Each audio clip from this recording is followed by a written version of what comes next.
I'm a stay-at-home mom. I have 3 little boys.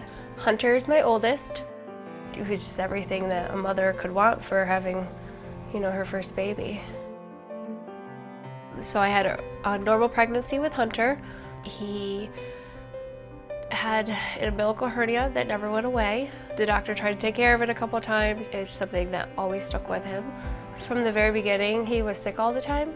We had constant ear infections. We were in the hospital or the doctor's office every month with high fevers because of ear infections and runny nose, and that kind of never went away either.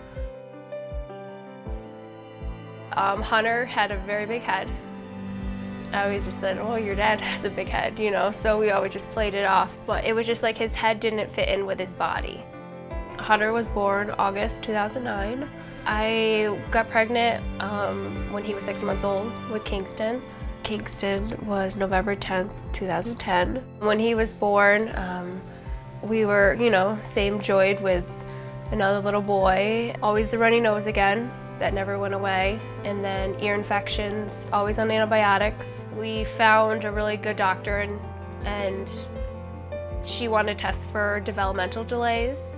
And so we were gonna start there. And then she just I have this presumption by the way that your youngest son looks, Kingston, he was 1.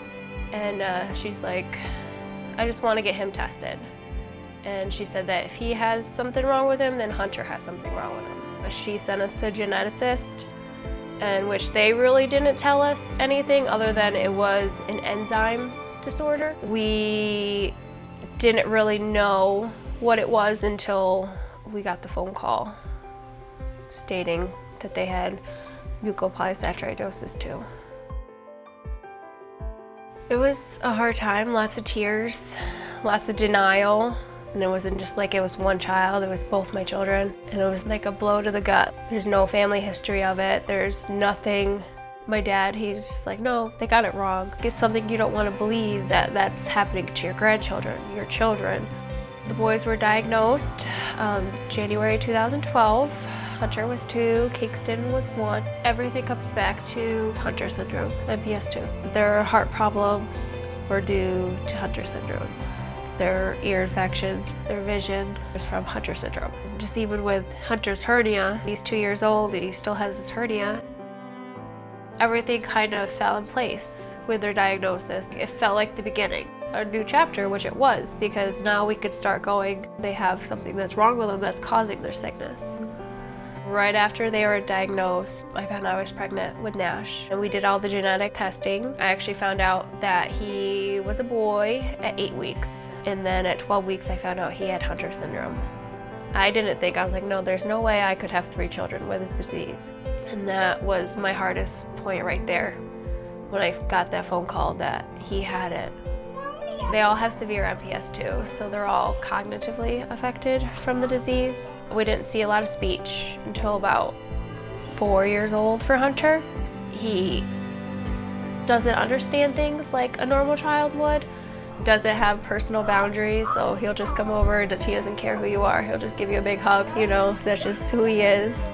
As for Kingston, he's, pretty much the same, although he's 6 years now, and he only has about 60 words. If he uses those, he usually only uses 10 words a day, maybe.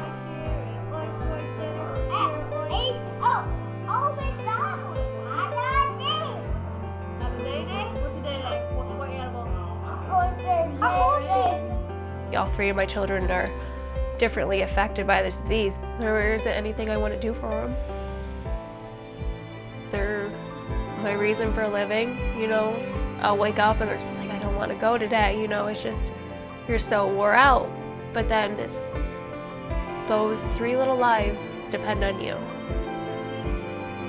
And I would do anything for them in a heartbeat.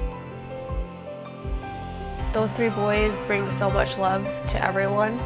And it's just, their love for me is what drives me, and we're just gonna make the best of what we have.